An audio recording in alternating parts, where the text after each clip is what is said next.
سورہ ملک روزانہ رات کو پڑھنے کے لیے نبی پاک صلی اللہ علیہ وسلم نے فرمایا کہ 30 آیات کی ایک صورت ہے اور جو عذاب قبر سے بچاتی ہے جو رات کو پڑھتا ہے. لیکن آپ نے ساتھ یہ بھی فرمایا کہ کم لوگ ہوں گے اس کو پڑھنے والے,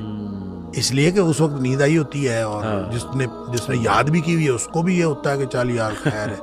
تو اس وقت اگر پڑھنا ہے تو اس کے لیے عذاب قبر سے نجات ہے کہ وہ موت, اصل میں نیند بھی جیسے میں نے پہلے عرض کیا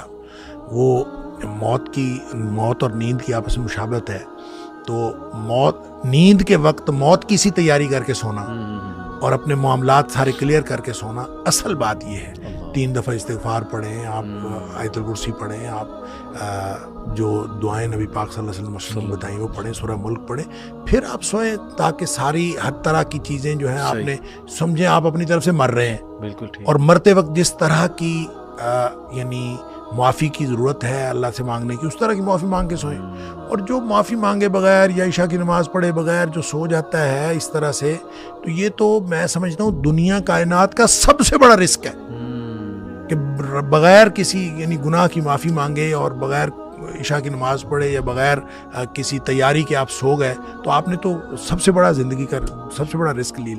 لیا.